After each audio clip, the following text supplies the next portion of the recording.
ಸರ್ಕಾರ ನಿಗದಿಪಡಿಸಿದಂತೆ ಇಂದು ಜನವರಿ 22ರಿಂದ 31ರವರೆಗೆ ವಿಧಾನಮಂಡಲ ವಿಶೇಷ ಅಧಿವೇಶನ ಕರೆದಿತ್ತು. ಅದರ ಪ್ರಕಾರ ಇಂದು ರಾಜ್ಯಪಾಲ ಥಾವರ್ಚಂದ್ ಗೆಹ್ಲೋಟ್ ಜಂಟಿ ಸದನವನ್ನು ಉದ್ದೇಶಿಸಿ ಭಾಷಣ ಮಾಡಿ ಕಲಾಪವನ್ನು ಆರಂಭಿಸಬೇಕಾಗಿತ್ತು. ಇದೇನು ರಾಜ್ಯಪಾಲ ಥಾವರ್ಚಂದ್ ಗೆಹ್ಲೋಟ್ ಅವರು ಮುಖ್ಯಮಂತ್ರಿ, ಸ್ಪೀಕರ್ ಮತ್ತು ಇತರರಿಗೆ ಶುಭಾಶಯ ಸೇರಿದಂತೆ ಕೇವಲ 2 ಸಾಲುಗಳನ್ನು ಮಾತನಾಡಿದರು. ನಂತರ ಇಡೀ ಭಾಷಣವನ್ನ ಓದಿದ ನಂತರ ಏನು ಇಂದಿನಿಂದ ರಾಜ್ಯ ವಿಶೇಷ ಅಧಿವೇಶನ ಆರಂಭವಾಗಿತ್ತು.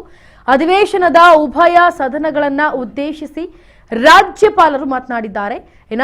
ಅವರು ಕೇವಲ 2 ನಿಮಿಷ ಮಾತ್ರವೇ ಭಾಷಣ ಮಾಡಿ ಹೊರ ನಡೆದಿದ್ದಾರೆ. ರಾಜ್ಯಪಾಲರ ನಡೆಯನ್ನ ಖಂಡಿಸಿ ಕಾಂಗ್ರೆಸ್ ಶಾಸಕರು ಪ್ರತಿಭಟನೆ ನಡೆಸಿದ್ದಾರೆ. ಜೊತೆಗೆ ವಿಧಾನಸೌಧದಲ್ಲಿ ಭಾಷಣ ಮಾಡಿದ ರಾಜ್ಯಪಾಲರು, ನನ್ನ ಸರ್ಕಾರವು ರಾಜ್ಯದ ಆರ್ಥಿಕ, ಸಾಮಾಜಿಕ, ಭೌತಿಕ ಅಭಿವೃದ್ಧಿಯನ್ನ ದ್ವಿಗುಣ ಮಾಡಲು ಬದ್ಧವಾಗಿದೆ. ಇನ್ನ ಜೈ ಹಿಂದ್, ಜೈ ಕರ್ನಾಟಕ ಅಂತಷ್ಟೇ ಹೇಳಿ ಭಾಷಣವನ್ನು ಮುಗಿಸಿದ್ದಾರೆ. ರಾಜ್ಯಪಾಲರು ಭಾಷಣ ಪೀಠದಿಂದ ಕೆಳಗಿಳಿದು ಬಂದಾಗ ವಿಧಾನ ಪರಿಷತ್ ಸದಸ್ಯ ಬಿಕೆ ಹರಿಪ್ರಸಾದ್ ನೇತೃತ್ವದಲ್ಲಿ ಕಾಂಗ್ರೆಸ್ ಶಾಸಕರು ರಾಜ್ಯಪಾಲರಿಗೆ ಧಿಕ್ಕಾರವನ್ನ ಕೂಗಿ ಆಕ್ರೋಶವನ್ನ ವ್ಯಕ್ತಪಡಿಸುತ್ತಾರೆ. ಅವರನ್ನ ಅಡ್ಡಗಟ್ಟಿ ಭಾಷಣ ಮಾಡದಂತೆ ಕೇಳ್ಕೊಳ್ತಾರೆ.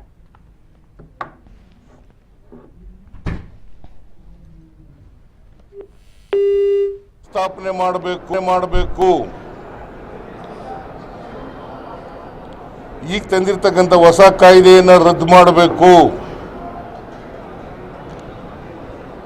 ನಮ್ಮ ಪಕ್ಷದಲ್ಲಿ ಮತ್ತು ಸರ್ಕಾರದಲ್ಲಿ ತೀರ್ಮಾನ ಮಾಡಿದ್ದೀವಿ.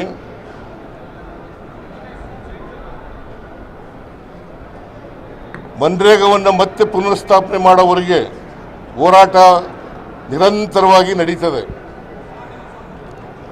ಯಾವ ಮಾದರಿನಲ್ಲಿ ಅಂತಂದರೆ,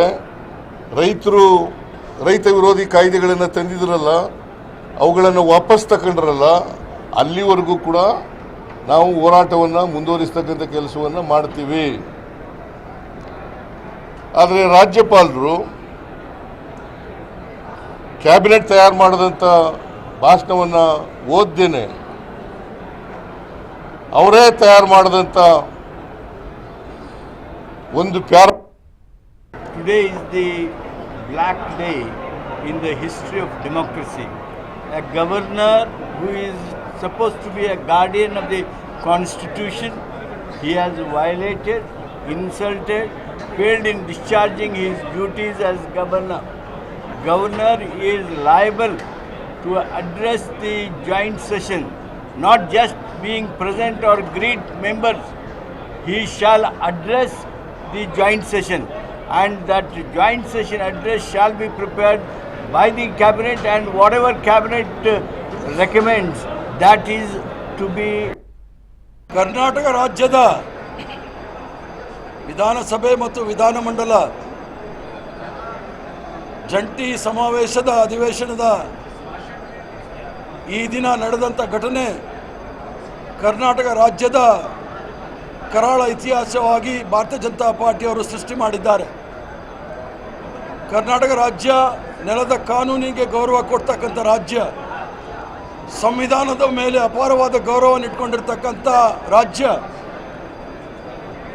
ಸಂವಿಧಾನಿಕ ಪದವಿಯಲ್ಲಿ ಇರ್ತಕ್ಕಂಥ ರಾಜ್ಯಪಾಲರು ಅಂತ ಹೇಳಿದಾಗ ಸಂವಿಧಾನದ ಮುಖ್ಯಸ್ಥರು, ಸಂವಿಧಾನವನ್ನು ಕಾಪಾಡ್ತಕ್ಕಂಥವರು ರಾಜ್ಯಪಾಲರು.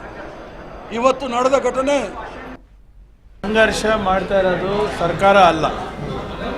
ಆರ್ಟಿಕಲ್ 176 ಪ್ರಕಾರ ಗವರ್ನರ್ ಅವರ ಕಾನ್ಸ್ಟಿಟ್ಯೂಷನಲ್ ಮ್ಯಾಂಡೇಟ್ ಆ್ಯಂಡ್ ಡ್ಯೂಟಿ ಇದೆ. ಸರ್ಕಾರ ಏನು ಭಾಷಣ ಕೊಡುತ್ತೆ ಅದು ಜಂಟಿ ಅಧಿವೇಶನದಲ್ಲಿ ಅದನ್ನು ಪ್ರಸ್ತಾಪ ಮಾಡಬೇಕು ಅಂತ. ಆರ್ಟಿಕಲ್ 163 ಭಾಳ ಕ್ಲಿಯರ್ ಇದೆ. ಇವೆರಡನ್ನು ಉಲ್ಲಂಘನೆ ಮಾಡ್ತಾ ಇರೋದು ನಮ್ಮ ಸರ್ಕಾರ ಅಲ್ಲ. ಇದು